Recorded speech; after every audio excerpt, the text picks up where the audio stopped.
le launga I le suafa ma manu le atua le tamā. Le alo ma le angana ko ia. Amen.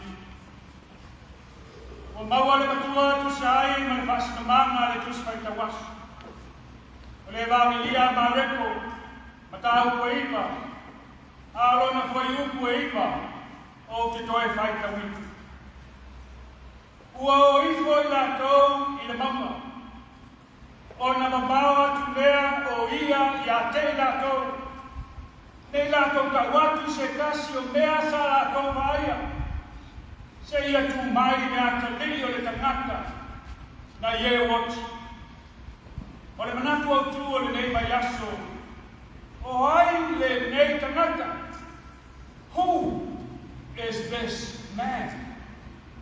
O ai le nei Mesia. O ai le Keriso. Lenei o le tagata, Atali'i o le tagata. A le Manatu Autu o le nei Iesu. Gaoioiga movement. Ua whamatalaina le tani le nei Pasili. Who is this man? Ina walatou o ifo. O Iesu ma ona so ai le maunga na latou iai. Pai mai le matua. Ua o ifo I latou sai le maunga movement. O lo latou salavali lala le maunga. O na vavao atu leo Iesu I a te latou. I ona so le tōtonu lea na latou o I lunga le maunga o Peteru I a kopo ma Ioane. Aua nei o latou ka watu se tasi o mea umalama sa latou aia I lunga le maunga se ia toe tu mai le Atali'i o le tagata o Iesu le Keriso na ie wati. FSCCC le matua. Ai se a na vavao atu ai Iesu I ona so. Aua nei o latou ka watu se tasi. Watali le matua I levisi. Se ia toe tu mai le Atali'i o le tagata o lona winga. E lei o mai I le taimi e tau nua I le maloanga na perofetanga ma upu o le tusi pa ia I Iesu Keriso. E lei o ai lo taimi. O lona winga, ua sila fia e Iesu e lei ato atoa le mana malama o le auso I le Atali'i o le tagata. I le Mesia o ai o ia e peo na whaalia I le atua I Atali'i. I le tusi o Danielu tau koe fitu whai upe se fulu mani tolu mani se fulu mani wha. Na aia ai e Danielu le Atali'i o le tagata. Ua fia I fo I ao. Ua fwai na atu e le tua I ate ia le pule ma le miinga ma le malo. Ina ia awauna I ate ia o nuuma. Ma atunu ma ngana esese. O lana pule o le pule e whaababau lea. E le mawai atu ia. O lana malofoi e le whaawatia. Pau leo le whamatalanga o le Mesia. O le Atali'i o le tagata na Manatu e o le so. I le taimi na ngātou salavali mai ai nalo o le mama. I lo latou I loa whai tagata Israelu. O le Mesia o le asau. Ma le malosi e whaumatia ai le malo Roma o lo sau ai mai latou. Ai leo le winga tonu lea o le Mesia na malo ia. O le mea lea ua mabao atu ai Iesu I ona so. Aual, awae le I o I lona aso ma lona taimi e maliu ma toe tu ai. O na ato atoa ai lea o lo latou mana malama I le nei tagata. I le nei Mesia, le Keriso, ma le ali'i o le tagata. Na malo ia le au perfecta. Patoa umalama, o na tali atu Peteru I le Pasili a Iesu I ona so. I le matau koe balu lea ua moi. A o tau nā, se ala tau upu I a te au po aia. O na tali atu leo Peteru I a te. O oe lava o le Keriso, le Mesia le whaali faola, ma leo wa whaauina I le atua. A ke ta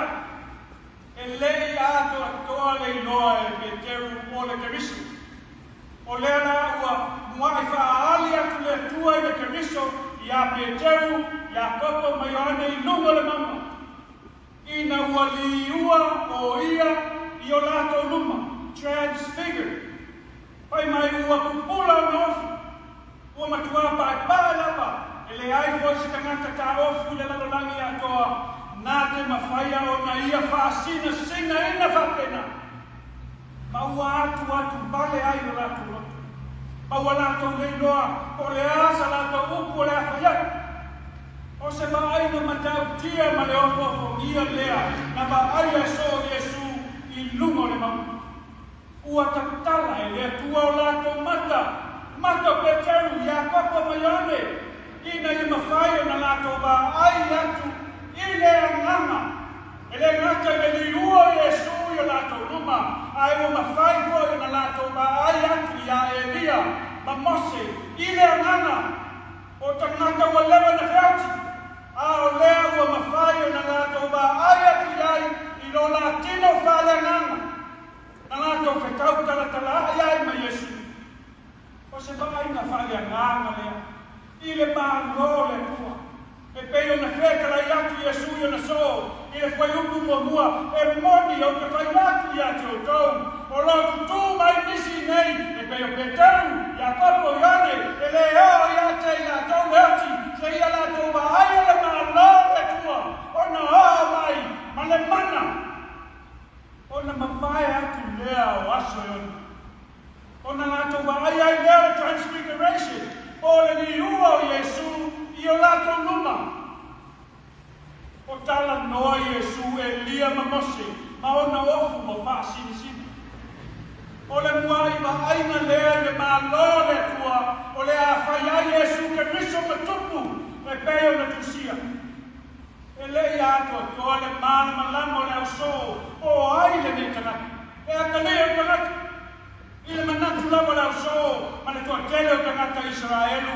E le ai ki pupua ngā le a o no lato Mesia. E le oti fo no lato Mesia. A wawa tusia.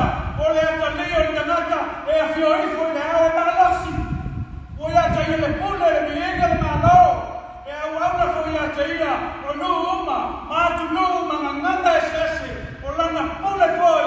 O le pule whavavau. E le mapai o ia. Para o lota malo. E le whao matia. O le lea ua le ai se manatu le au so. O le awhasi o tia no lato mesi. A wawa lato ai whale tangata I upu o tusia. A ua lato le inoa. Winga lo loto whale ngano e tusi. I lo lato le mana. Na mabawa tu ai Peteru I Iesu Keriso. Ina ua I ao atu I ai lato ma whapeata. E ta tau lava o na ti ngā le Atali'i o tagata I mea tele. E la foina foi ia e toeina. Ma le au osi tau laksini. Ma le au tusiupu. E whasi o tia foi o ia. A mapai a sotonu I le toi tu mai. Ai ua tai atu o ia Peteru. Ma babao atu ia te ia. I le mkau pe vagu. Tau tasi ma tonu. A whai o Peteru. Iakopo, Waianae, o ni tangata e whaitau tuspai. Ua ngalo lava ia I nātou le tusi o Isaia tau pe limatonu. O lo whamatala I nā pua ngā o le a atu I le Mesia. E inosia, matu la foina o ia tangata. O le tangata whanonoa, ua masani foi ma le tingā. E pesia I ua alo esa mata ia te ia, ua inosia o ia, ma ua tātou le manatua lava o ia. E mani, uana tau ave o tātou tingā, mana tau ave o tātou whanonoa, a ua tātou manatu o ia ua taia, ua whasia ia tua, ma ua whatinga aina. A ua manua o ia ono a tātou solitu lafon. Ua mamamo o ia ono a tātou a mio le hata. Ole a ina file buai la tau sa I ona luma. Ona whaalava foi ua malo loa I tātou. O I tātou uma, ua sei tātou e pei o mamoi. Ua kai tasi ma whaasanga I lona lama ana. A ua whaao ia te ia le a mioleanga. O I tātou uma, mawhas na whasa wa ina o ia. Sa tinga ina o ia. ai le kautala mai o ia, e pei o te mai mamoe, ua kaitaina ia kasia. Ua le manatua, o le lefia manatua foi e lau so le valoanga, e pei o na tusia le perfetto Isaia, I pua ngā o le masia. O na lātou whaalongo ai lea, I le siu fofonga o le tua, mai le ao, o whape mai, I le whai upe fitu. O lou Atali'i pele nā, I nā whaalongo ia o tau ia te ia. Whaalongo, I lona Atali'i pele. Ua tali lea whai upu I le Manatu Autu o le nei mai asu. O ai ea le nātana. O ai ea le Atali'i o le nātana. O ai fo I le Keriso o le Mesia. Ua tali atu le tua le auso le nā fasili. O lau Atali'i pele le nā. E pele lo nā Atali'i a te ia. I nā whālogo ia o kau ia te ia. Awai mua I o mai pua ngā le Mesia. Mamaliu o na toe tū mai lea o ia I le asakoro. Olona wika. Se inonga lava ua maliu ma toe tū Iesu Keriso. O na atua toa lea o lato mana malama I le Mesia ma le Atali'i o le tagata. Awai ia Iesu tagata ola. Na whakatautauina e fita roma I lunga le sakaro. Ma tutui o na ao I whao. Ma sunui o na I tū. E laka I na whatu I le kao. Ma sisina mai ai no na toko sa ia umano na ola. E mawhai ea. O na toe tū mai. Se tagata o ati ma whasiati e tagata. Ma o ai ea. Nā te mawhaia lea la nenga o fofoni. Ua nā o lea tua lava nā te mawhaia. E ala I le toe tū manu mā lau Iesu ai ati. Ua tau nou ia Iesu Keriso. I lona ma liu ma lona toe tū. Pera whetanga ma malo anga uma. Na tūsia le tūspaia. O lona winga. Ale maliu Iesu. E le aise toe tū. Ale aise maliu ma se toe tū. E le aise Mesia. A vai foi. E nā o le maliu Iesu. Ai le toe tū. O lona winga e le o ia se Mesia. O lona maliu ma lona toe tū. O le ato atoanga le nā o le tala le lei a Iesu Keriso. Awa o le tala e le lei ma se tala fia I ona so le toe tū mai o Iesu lo latou ali pao. Na latou ai fia ai ma latou mafuta matasi ai. I aso e whase pulu ai le toe fia ai o i ai. Lo tātou nuue le kaya. O ai ea le nei tangata o Iesu ia te oe ma. O tātou I loa ea ma tātou manatua pea o na pua ngā. Ma ona ki ngā na ia kawa me ina I lunga le satau. Ina ia whaola ina oe mao. O le tele lama o taimi. Tātou te fia manatua I pea na o bea le leu manawa. E peo na maaia le uso o Iesu I lunga le maua. I le mata mo fie. Ma le splendor o le malo le tua. Ai whangalo ia tātou ona pua ngā ma ki ngā. Tātou te le fia mahu whau I o tātou pua ngā mo tātou ki ngā. E a o mai ai tātou. Ai whau te le whau Manatu e le nei aso.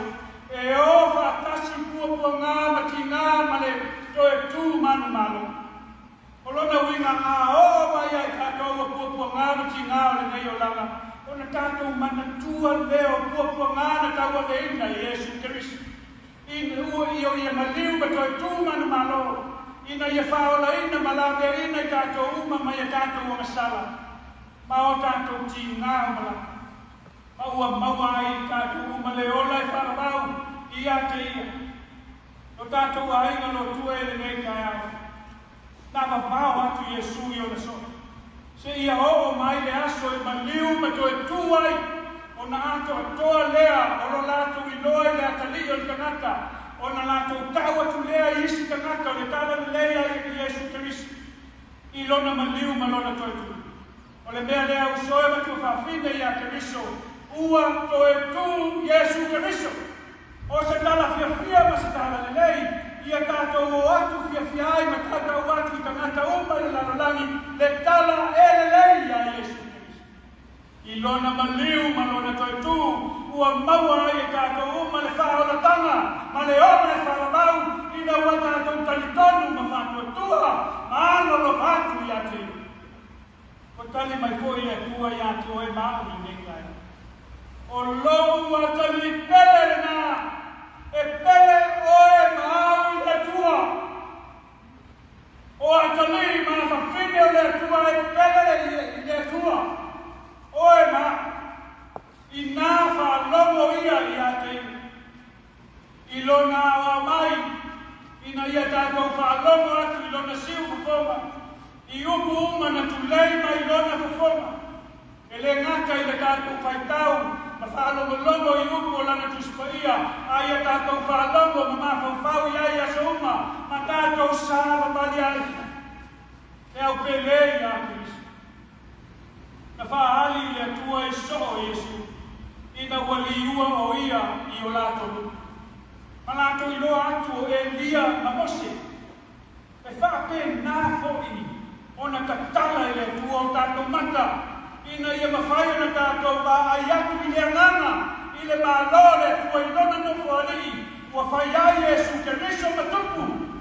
I ona ofu sina sina.